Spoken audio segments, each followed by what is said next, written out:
Hello everyone, welcome to English Wizards. My name is Gokul.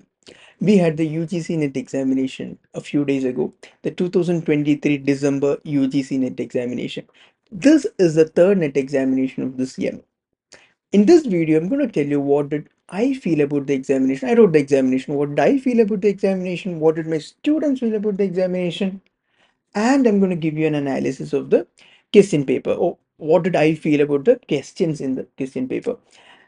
Now, before we move to the analysis part, I got to tell you a few things. Number one, this is the first time after the COVID that we have an examination with just one shift. In the previous NET examinations, there were two shifts, and in this examination, only one shift, the morning shift. And this is a non-merger cycle. We don't have a merger format now.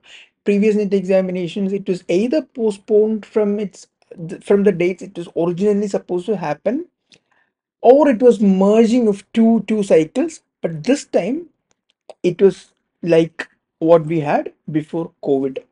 And therefore I think that we are back to the percentage days.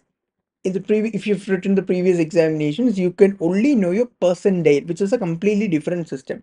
But because now we have a proper pre-COVID kind of cycle, we could be getting our percentage scores, and getting our percentage scores means that we'll know where exactly or how much exactly did we score for the examination percentage base, and where exactly do we stand in the competition or in this competitive examination. So in because of this, I would say this was, this is something, at least a nostalgia for me, because we are back to the pre-COVID days now. Before we speak about anything else, let me answer the golden question. How was the examination? You know, there is no uh, binary answer to this. It's not an yes or no question or good or bad question. Because if you divide the entire examination into paper one and paper two was easier. It was easy. It was easier in comparison with the previous NET examination, the June NET examination. It was much easier. There were many direct questions. There were many classic classroom kind of questions, factual questions that you are definitely familiar with. There were difficult questions as well, but in general, paper two was actually easy. Now, paper one was a bit difficult. I wouldn't say it was incredibly difficult, but it was difficult in comparison to what we had in the previous examination. It was difficult. Many students opined that data interpretation consumed a lot of time. It is normal, and I'm sure that with enough practice, you'd be able to, work out the answer in lesser time. And many students found mathematical questions a bit difficult.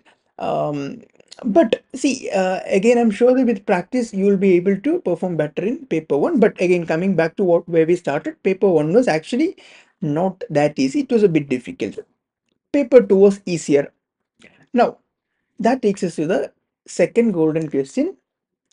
What could be the expected cutoffs? I would say the cutoffs. I don't think anybody can give you a pinpoint clear cutoff, but I'm sure that the cutoffs would be higher than what we had in the previous examination, or in the previous June cycle NET examination, June session. It will be higher than what we had in the June cycle, and it could be uh, somewhere in late 50s or early 60s. This is what I expect.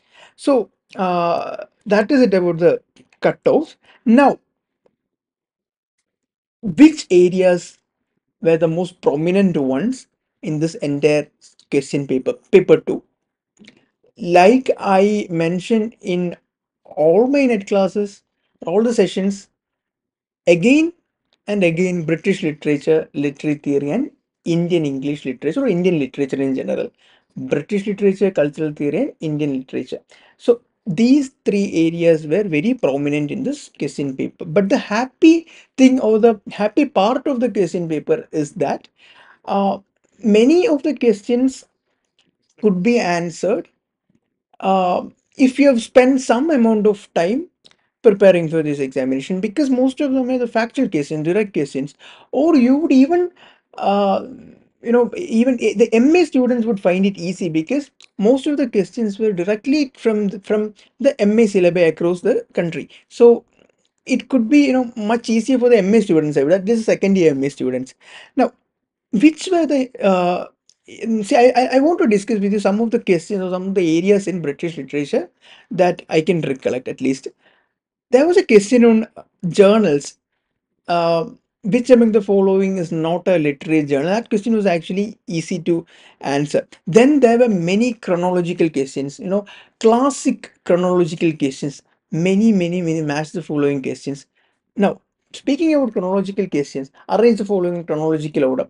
Charles Dickens, the absolute favorite, it's absolute favorite of the UGC NET question paper setters, because I can't even now. I lost the count how many times they've asked this question. Arrange the following works of Charles Dickens in chronological order. And in fact, some of our students have come up with incredible, quotes and stories to recollect the chronology of Charles Dickens' works.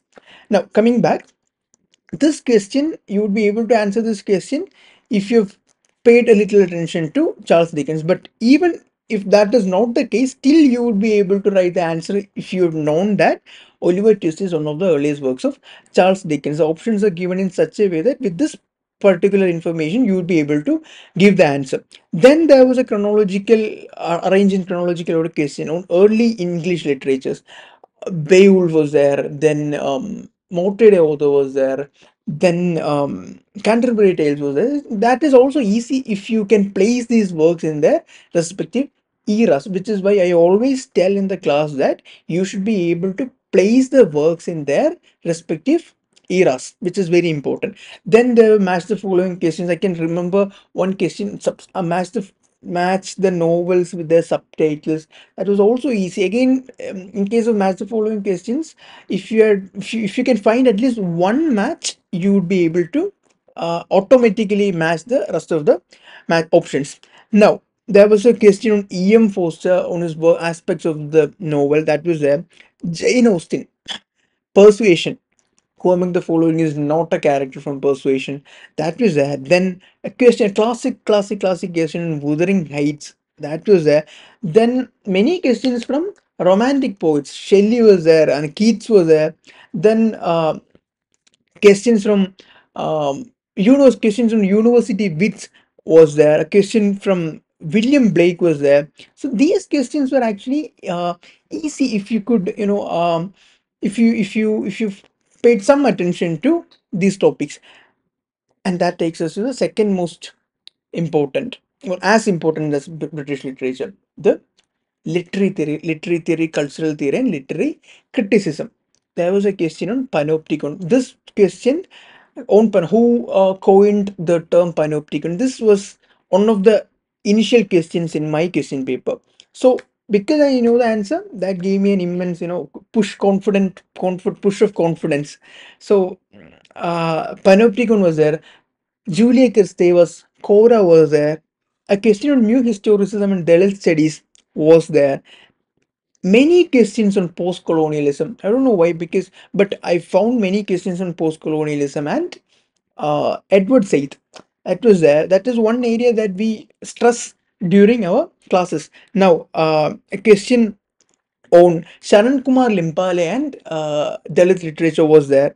Then, surprisingly, I found a few questions on early Indian drama culture, or early Indian dramatists. There was a question like, who is the earliest known Indian dramatist? Bhasa is the answer. That question was there. Then there was a question to arrange early Indian works in the chronological order. Then there was a question coming back to literary theory. There was a question on simulacra. This question made me immensely happy because I put this question a couple of days before NET examination on our question paper uh, in our website, the question palette in our website. Then there was a question to arrange textbooks on culture in chronological order, and surprisingly, I found Culture and Anarchy by Matthew Arnold. Now, if you, that is a very, very, very popular work, Culture and Anarchy, Matthew Arnold. And if you known to, if you can place Matthew Arnold in that segment, then you would be able to comfortably come out with the answer because the other options are designed in such a way. Now there was a question on Roland Barthes, components of a narrative. Now coming to Indian literature, I already discussed about the dramatists. There were questions on partition writers. There were questions to arrange Indian literary works in their chronological order. I can remember a question on to arrange chronologically. On the options were Arundhati Roy, Shashi Tharoor. I can recall Shashi Tharoor and Arundhati Roy. And in some other questions, there was a work by Mohandas Gandhi, Mahatma Gandhi. Question was there. Then, but you know what made me so happy was that this question, all happy families are alike, each unhappy family is unhappy in its own way, which novel opens with these lines, Anna Karnina. So there were many questions, two or three questions from Anna Karnina. So uh, in general, I'm very happy about paper 2 because at least a good number of questions were direct questions, factual questions, direct questions, questions that you can answer if you're paid at least a little bit of attention. There were difficult questions. I'm not saying paper 2 was completely easy, 100 out of 100. I'm not saying that, but it was comparatively, light, easy. You can, I mean, score well for paper 2. Paper 1 was difficult. Now, to conclude this, I've already told you about the cutoffs, given you an analysis of what I feel about the examination, what my students feel about the examination. But to conclude, I would say, if you if you feel that you've done considerably well, I'm sure that you stand a chance to crack this net examination because cutoffs wouldn't be skyrocketing. It would be somewhere in the middle, floating somewhere in the middle, plus and minus. You could get the net examination if you've done considerably well. It all depends on your paper 1 marks because paper 2 should be easy for many people. It all depends on how much do you score for your paper 1. Like if you can score at least some 30 marks or some somewhere between 27 to 30 or 32, I'm sure that you stand a good chance to get the crack the net examination. And if you scored somewhere above 35 to 35 to 40, maybe a bit more, 35 to 40, and you've done your paper 2 well, maybe a JRF. We have to wait for the answer key, we have to wait for the final results to give definite opinions.